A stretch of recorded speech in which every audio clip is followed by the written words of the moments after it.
unes avec les autres. Alors, le symbole auquel je pensais, c'était les 7 jours de la création. Je voulais vous demander si c'était un hasard ou c'était lié à la création, mythe aux réalités. On peut se poser la question de vos parcours, peut-être, avant d'arriver sur la question de patriarcat. Floriane Tchinski, comment êtes-vous devenue rabbin?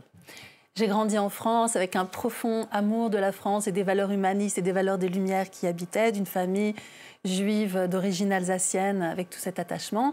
Et puis j'ai pris la possibilité de faire célébrer ma bat mitzvah, de diriger des offices, d'agir dans le scoutisme. Et un jour, j'ai réalisé que le rabbinat était fait pour moi, tout en semblant totalement impossible parce qu'il n'y avait pas de séminaire de formation. Je suis allée étudier en Israël et j'ai la chance aujourd'hui d'être là où je suis. Et pour être ordonné rabbin en France, on peut le rappeler tout de suite, il n'y a que par l'Angleterre, Jérusalem ou que par New York qu'on puisse passer. Ça ne peut pas se faire en France, même si on est formé en France. Alors pour l'instant, il y a des parcours qui sont en train de se mettre en place et on espère que ce sera possible également pour les femmes d'être formées en France, au même titre que nos collègues masculins des mouvements consistoriaux. Emmanuel Sebold, famille protestante, église réformée, en quelques mots, votre parcours, comment êtes-vous devenu pasteur? Enfant, je voulais que la question de Dieu soit au centre de ma vie. Et donc, j'ai grandi dans une église où les femmes étaient déjà pasteurs. Et donc, c'était facile de devenir pasteur. J'ai fait mes études avec mes collègues hommes. Et donc, on a 2 facultés de théologie en France. Enfin, il y en a plusieurs, mais dans mon église, il y en a 2. J'ai fait mes études normalement après le bac. Je suis devenue pasteur à 24 ans. Des femmes et des dieux, donc. Kaina Baloul, qui n'est pas là, mais avec nous physiquement, mais présente en esprit, dit « Le patriarcat n'est pas une religion, c'est une construction humaine, masculine, transmise, qui va imprégner les religions. » On est d'accord avec ça, sauf que peu de gens ont cette conscience-là que ce patriarcat a quand même marqué, imprégné les 3 monothéismes dont nous parlons, non? Floriane Tchinski. Et c'est bien normal, parce que c'est exactement ce qui se passe également dans la Torah, quand Abraham diminue le nom de son épouse Sarah en l'appelant Sarai, ma petite princesse, et il faudra que Dieu intervienne et lui dise si tu veux avoir une descendance avec cette femme, il faut que tu la respectes dans toute son envergure et que tu l'appelles à nouveau Sarah. Donc il y a une tendance générale qui traverse les sociétés, et ce qui nous a vraiment marqué au cours des discussions, c'est que le personnage divin de la Torah vient prendre la défense des femmes en nous disant faisons attention de laisser à chacune sa place et à chacun aussi. Se pose la question, Emmanuel Sebold, de la déconstruction de ce patriarcat qui s'est construit évidemment au fil des millénaires.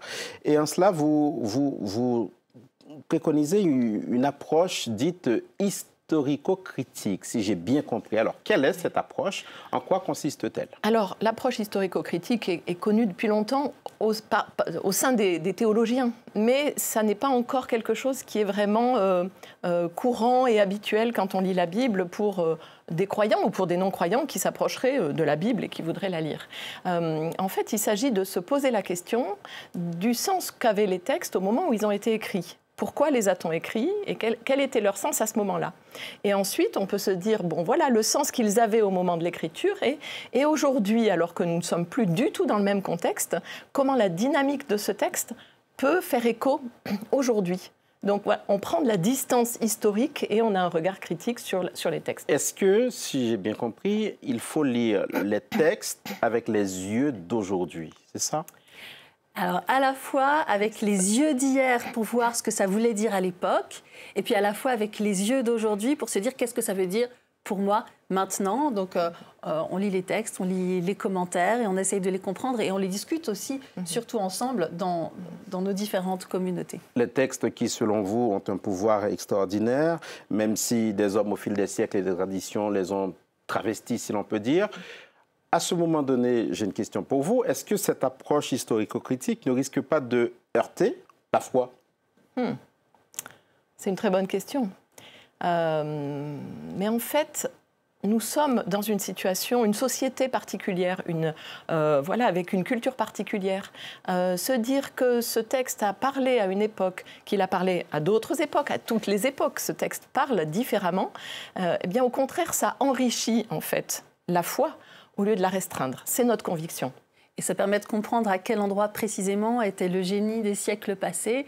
Et il y a cette approche, de toute façon, de réflexion qui nous tient tellement à cœur, de respecter notre liberté dans la lecture des textes, qui se retrouve aussi dans les commentaires rabbiniques au fil des siècles. La misogynie dans la Bible. On pense d'emblée à quelqu'un comme l'apôtre Paul. Elle est dans sa lettre aux Corinthiens, « Femmes, taisez-vous dans les assemblées », etc. Sauf que vous, Emmanuel Sebol, vous notez qu'on fait un assez mauvais procès à Paul. On fait un mauvais procès à Paul, d'abord parce que dans toutes ses lettres, quand il conclut sur ses salutations, il salue autant de femmes que d'hommes. Si on regarde à la fin des lettres, eh bien, on se rend compte qu'il y a autant de femmes qui sont ministres, c'est-à-dire responsables de communauté, que les hommes. Et donc, quand on extrait juste le verset qui dit « Femmes, taisez-vous dans les assemblées », on oublie les versets précédents où il a dit au prophète « Taisez-vous si personne ne peut expliquer la prophétie », à ceux qui parlent en langue « Taisez-vous si personne ne peut interpréter », etc. Et donc, l'apport historico-critique ou l'apport d'une lecture critique des textes nous dit « Pourquoi Paul demande-t-il à tant de gens de se taire pendant le culte ?»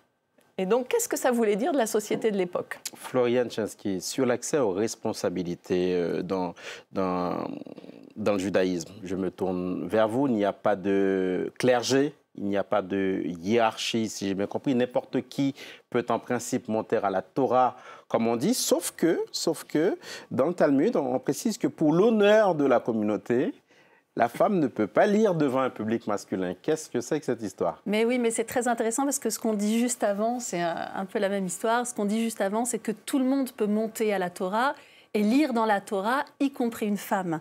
Et donc on s'aperçoit en examinant différentes sources que ça, c'est la base. Tout le monde peut monter à la Torah, mais à une certaine époque, a été rajouté un passage qui parle de l'honneur de la communauté. Et à une époque où les femmes sont rabaissées dans la société globale, le judaïsme comme tradition minoritaire peut pas a jugé que c'était impossible de les mettre sur le devin. Aujourd'hui, c'est le contraire. C'est l'honneur d'une communauté d'honorer les femmes au même titre que les hommes et de prendre toutes les forces de paix et de partage qui sont disponibles. Et pour finir, Florian Tchanski et Emmanuel Sebol, un mot enfin, même si vous ne pouvez pas parler à la place de Kahina Bahloul, un mot sur cet islam libéral naissant dont elle fait la promotion. Qu'est-ce qu'il faut lui souhaiter? Longue vie, vraiment, et que ce mouvement se développe vraiment pour les femmes. Du courage, du soutien, et que toutes les personnes courageuses reçoivent tout le soutien nécessaire pour rester ouverts et libres. Merci beaucoup, Emmanuel Sebol et Florian Tchanski, d'être venus jusqu'à nous. Co-autrice avec Kahina Bahloul de ce livre « Des femmes et des dieux » publié chez Les Arènes. C'était les invités de Paris Direct. Merci à vous d'être venus. Merci de rester sur nos chaînes d'information internationale continue.